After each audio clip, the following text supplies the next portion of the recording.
Welcome to the July 13th, 2021 meeting of the Comox Valley Recreation Commission. Obviously acknowledging that we live and play, with emphasis on play today at the recreation on the traditional territory of the Comox First Nation. I have to say before we start the meeting that it's been so nice to see all the programs that are returning and the facilities that are reopening across the valley. I think there's a really good vibe out there for everybody. So today we have a fairly short meeting. We have the management report for receipt. Thank you. Any questions on the management report? There's just a few items on there. Wendy, Dr. Maury, there you go. Great, thank you, Chair. I was just curious about the mezzanine retrofitting funding. I did read that unfortunately we didn't get that funding, and I just wondered if there was an update from staff on where that stands now. Thank you. Over to staff. Mr. Chair, I'll just ask Jennifer Zabin, our Senior Manager of Recreational Services, to answer that question. Through the chair, we didn't receive the sports center renovation grant, but we still have the mezzanine grant in the runnings. That grant was submitted in September by staff, September 2020, and we're hopeful to hear anytime soon. And if that becomes unsuccessful, but we want to think positively, but if it becomes unsuccessful, we'll be looking into the next 5-year financial plan on how we can fit in some of these things. So just a quick follow-up. So the funding we didn't get was for which portion then? So the sports center pool, so for the change rooms out on the pool deck and LED lighting and a few of those items. Okay. But the actual mezzanine itself is a separate grant. Okay, thank you. Thanks for the question. And while you're there, Jennifer, is it safe to assume staff will come back at some point to talk about the plan for the swimming pool and washrooms in light of not getting the grant? Or we'll achieve those? Through the chair, yes, that will be coming forth in our 5-year financial plan, and staff are currently working on the 10-year financial to see what that big picture looks like. For the next steps are to do the joint partnership study with the City of Courtenay for the aquatic analysis needs, and then from there we can start putting that whole picture together. Awesome, thank you. Thanks for prodding, Dr. Maury. Any other question? We have Dr. Cole Hamilton. Yeah, thank you, Chair. I just wanted to ask about the electric ice resurfacer. It says expected late June. Is it here? But a big secret, because I'm hoping there'll be confetti cannons and at least some photographs. Through the chair, it has arrived. It arrived about 3 weeks ago. We do have a presentation that we'll be doing. I believe it's August 3rd. I believe the chair of the Rec Commission will be in part involved in the opening, the welcoming of the new electric ice resurfacer. You're not going to let him drive it, though, I assume. Yeah. That's great to hear. Thanks, Jennifer. If I ride it, I hope I don't crash it. No, thank you. Yeah, that'll be an exciting event. And thanks for the question. Any other questions on the management report? Anyone opposed to receipt? Okay, thank you very much. The next item is fairly exciting. We are looking at, well, or not, depending on what the commission thinks, but we are looking at launching the Comox Valley Hockey League, which we've discussed in the past, and for receipt. Thank you, Dr. Grant Cole-Hamilton. Over to staff. Thank you, Chair and Commissioners. And Susan Bullock is here, Manager of Recreation Programs. She will present this report and outline the recommendation and answer any of your questions. So we're looking to enter into an agreement with, in order to be able to run the Comox Valley Hockey League. So the demand on traditional programming has changed over the years, and there's been an interest from the public in having a hockey league to be able to have some people who aren't currently accessing or being able to play league hockey to have the opportunity to play. So instead of resorting back to traditional planning and programming, recreation staff have been developing new programs and services. The recreation Services staff, along with the Department of National Defense 19 Wing Comox, recreation staff, and the Comox Valley Sports and Social Club have been working together to develop a joint hockey league initiative, and that will require the CVRD to enter into an agreement. The CVRD, the Comox Valley Sports and Social Club, and 19 Wing Recreation have been collaborating for several months to organize the Comox Valley Hockey League, and it'll hopefully start this fall. The CVHL plans to offer a non-contact, co-ed intermediate hockey league that will run for 2 10-week sessions, one in the fall and one in the winter. And players will be able to register as a team of 15 plus a goalie or as singles. So the good news is when registration opened up last week, within 30 minutes, the 8 teams filled up and we have 6 on the wait list. So there's obviously a demand in the community for hockey league. And of course, we're looking at the possibility of expanding in the future, but for now, we definitely have the ice for up to 8 teams. The proposed league will have games that take place at both CVRD arenas, as well as the 19 Wing Glacier Gardens arena. By utilizing space at both facilities, it will help mitigate the disruption of existing users. The proposed league will be organized by the Comox Valley Sports and Social Club, including the development of the league rules, game and referee schedules, managing the teams, and promoting the league.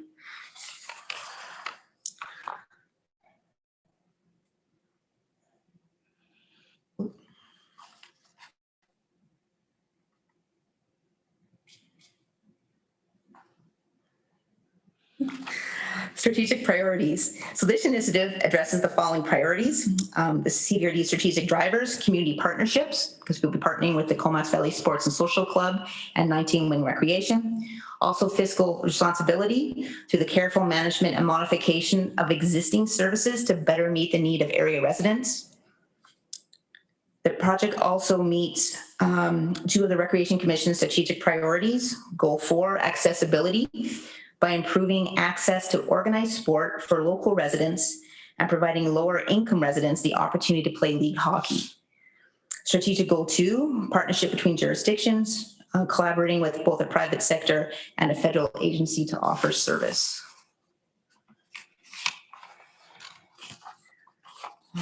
Any questions about the program or the agreement?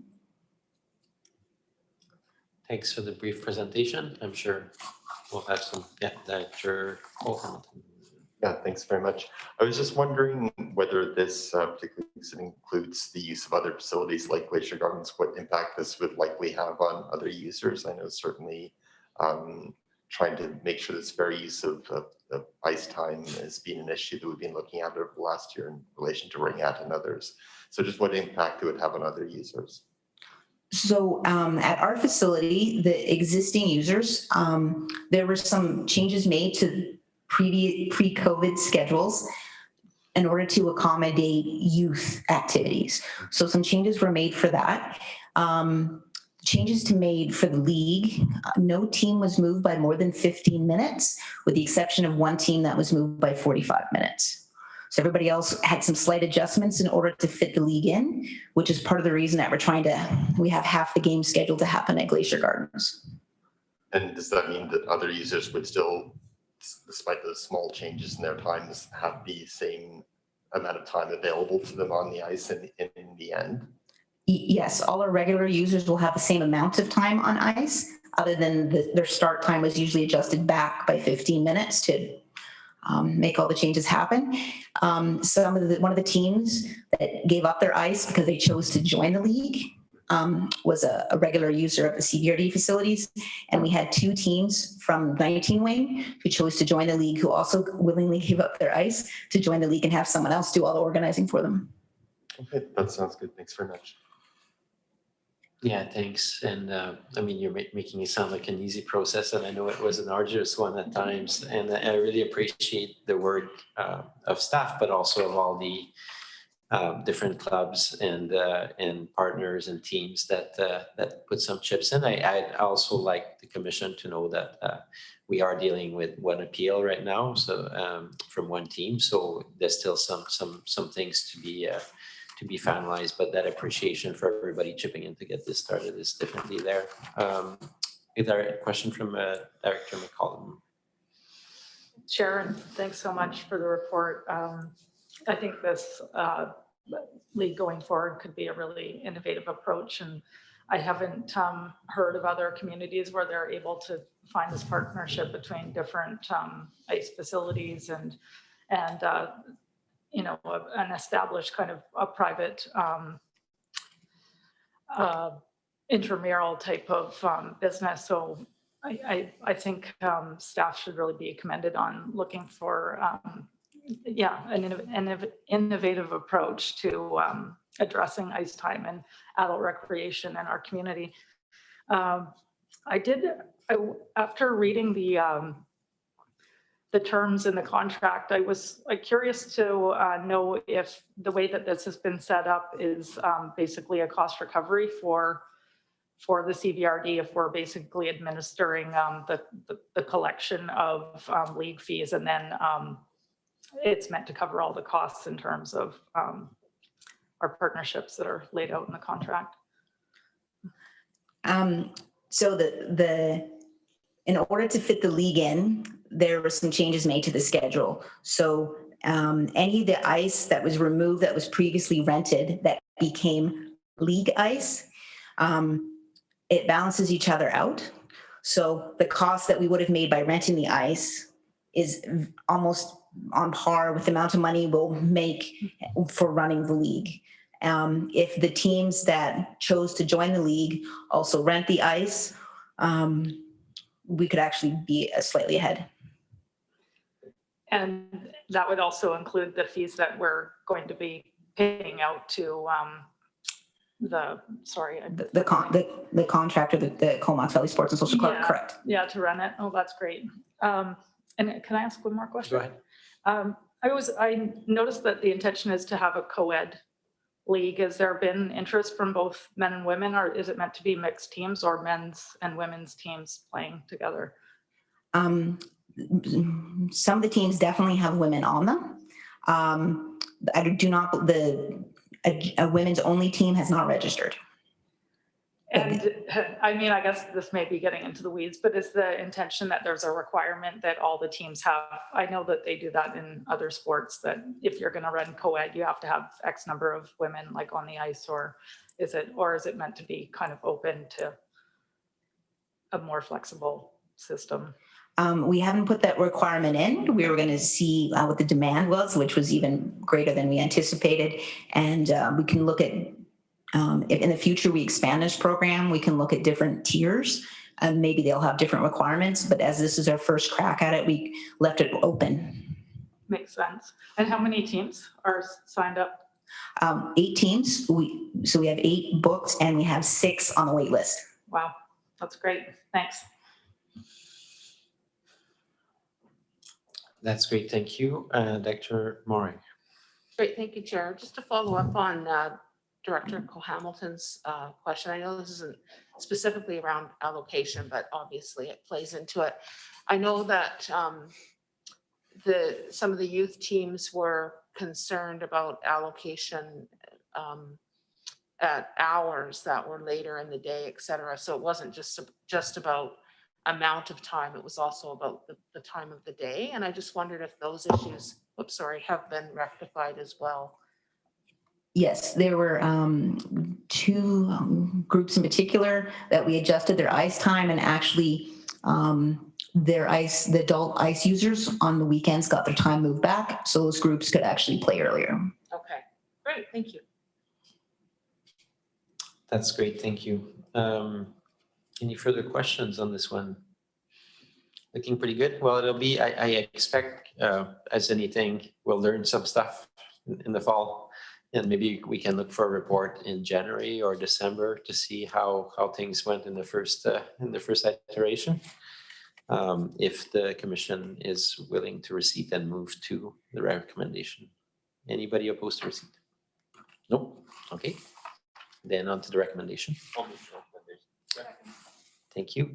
Cole-Hamilton and McCollum, and that's that the Comox Valley Regional District enter into a triparty agreement with the Department of National Defense, 19 Wing, PSP Comox utilizing the Glacier Gardens Arena for a portion of the games and the Comox Valley Sports and Social Club to manage aspects of the Comox Valley Hockey League, utilizing Glacier Gardens and the Sports Center.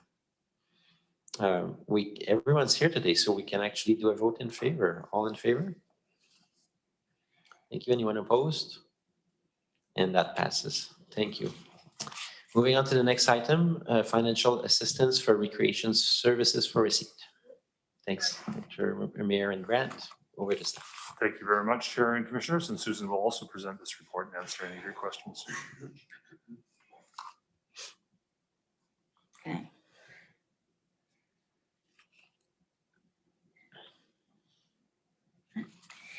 So the CVRD has partnered with our 3 member municipalities to offer streamlined recreation services for low-income families and individuals. Previous to January 2020, the CVRD offered their play program to any eligible resident based on income of the CVRD. The program includes 52 free admissions per year per family member to the sports and aquatic centers, plus 1 free registered program and 4 at 50% off per family member per year. So the City of Courtenay offers a RAC program, and the Town of Comox offers a TRIP program to eligible residents living in their boundary area. And they're similar, they're a low-income access program for recreation services. So they have their own program, but you have to live in their boundary area. Their programs are very similar in nature to ours, and the application process was similar. So we ended up working together. Customers previously would have to apply for the CVRD Play program, and then if they lived in one of those member municipalities, they could also apply for the Courtenay. It was a separate application process. Starting in 2019, the recreation staff from the various departments worked together just to try and make the process more user-friendly for customers. Starting in January 2021, so this year, when you apply for the Play program, you're automatically enrolled in either the City of Courtenay's RAC program, the Town of Comox TRIP program, or the New Village of Cumberland Fair program if you live in their boundary area. So you fill an application form with us and automatically you get one of those, and vice versa. But at the moment, there still are 4 separate application forms. So if you live in the City of Courtenay, you fill one form in and get 2 passes, but you fill one form in. It's a different application form if you live in Comox, a different form if you live in Cumberland, and it's a different form if you live in area A, B, or C. So staff are working on trying to improve that. So up there is just a sample. It's the ad that comes out in the recreation guide in the local newspaper to promote this program. We also have various community agencies that apply on behalf of their members. So if someone has difficulty filling a form in, maybe some language challenges, people can help them fill the forms in. So here's a few statistics. So pre-COVID, we were averaging about 750 play memberships a year of customers applying for the membership. And the memberships swipe their card, so gain admission via drop into the facilities about 6,200 times. So if you do the math, that works out to only 8 visits per customer that gets a membership. Now, there are some families and individuals who will use all 52 passes, but there are also customers who only use 1 or 2, try it, or they got the pass primarily to access the discounted programs like swim lessons. So you can see the sort of the play stats on top there. And then I thought it also might be of interest to know what the age range was. So for 2019, out of the 745 people, 403 were adults, 224 children, 51 teens, and surprisingly only 67 seniors access the program. So for those that use the play program to access registered program, approximately about $20,000 pre-COVID is how much fees were used for the program. And of that, about 50% of them are swim lessons. So when people register for programs, they might occasionally use it for hockey or fitness or wellness, but 50% is used for swim lessons.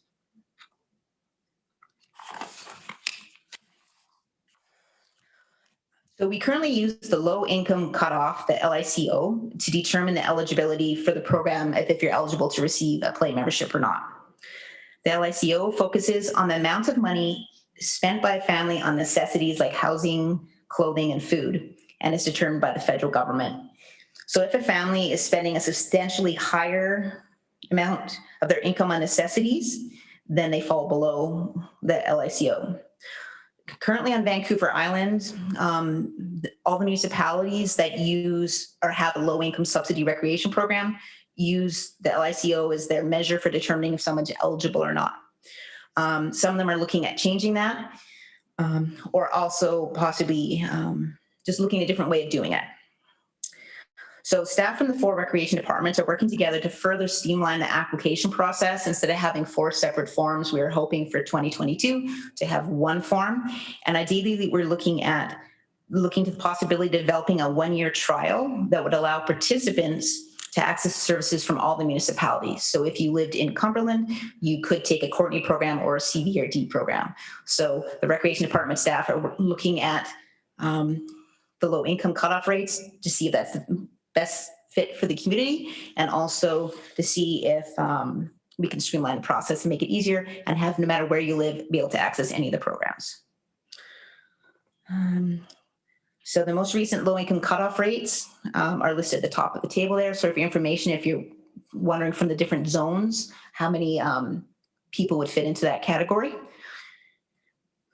And the table below are the current low-income cutoff rates. So a family of 6 has a household income of less than $51,500, they'd be eligible for a play pass.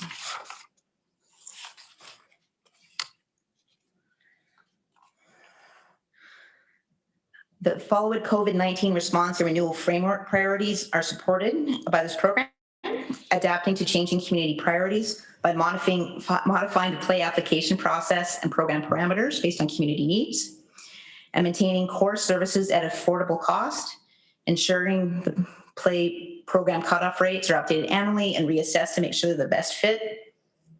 And 2 of the CVRD strategic drivers are met, including community partnerships with the City of Courtney, Town of Comox, and Village of Cumberland. And also fiscal responsibility through the careful management and modification of existing services to better meet the needs of area residents. And 2 of the Recreation Commission strategic priorities are met, including Go 4, accessibility, by improving recreation access to lower income families and individuals. And strategic goal number 2, partnership between jurisdictions. Did anyone have any questions about the play program? Director Moy? I have a couple questions. We'll see if I'm permitted both. The first one was about the income test, or how do people report that they're low income, and I'm just hoping that that's quite low barrier. Yes. Because of stigma, et cetera. Yes, previously, all the recreation departments used to require people to actually bring in their tax forms, but that was determined to be a barrier for the program. So we've gotten on board with what some other communities have done, such as Campbell River, and you no longer have to provide proof, but in the wording, it does say we have the right to ask for proof if we require down the road. Right. That's great. Thank you. In my experience, most people don't take advantage of that. They usually need it if they are asking for it. And the other question was around, I know that many youth know about this program, or their families, parents know about this program.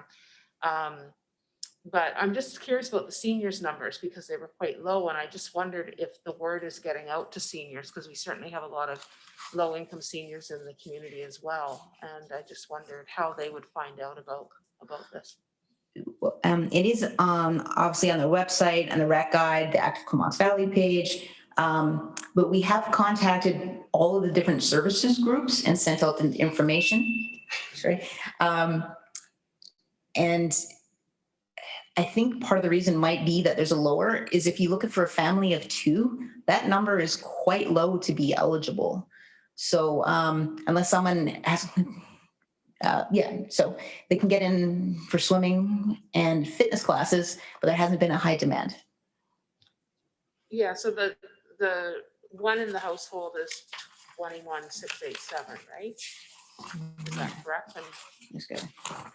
I guess there's definitely low income senior. I'm just thinking that it might be something, I mean, obviously not to necessarily promote, but I think the things that you're doing, just getting the word out to seniors organizations, et cetera, would be great. Thank you. Can always get the word out more.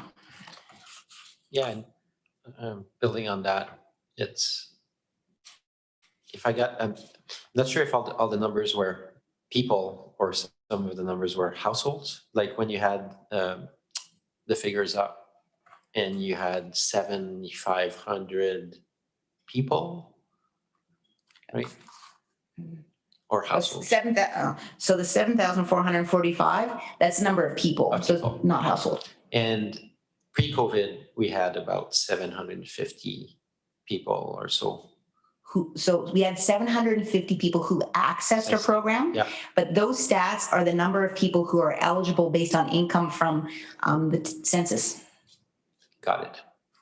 Is it fair to say we have about 10% participation based on those rough numbers? Based on those rough numbers, yeah. So what I like about that is from year to year, we could compare how the program is growing and the adoption rate if we want to grow it and set targets to, but it's actually not bad. I think that 10% of people are joining our programs in low income. That's good stat to know.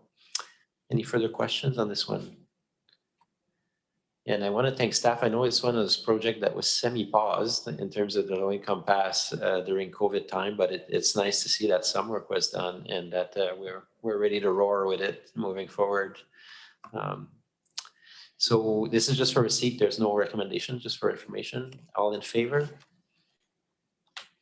Thank you, and that passes. And before I contemplate termination, just for staff, in case the Hockey League needs a mascot, I understand that the Bulldogs in Port Alberni used to have a great mascot in the form of our CAO, so we could potentially lend him to the league if we can find the appropriate costume. With that, I'll entertain a motion to terminate. Thank you, and we are adjourned. Thank you, staff.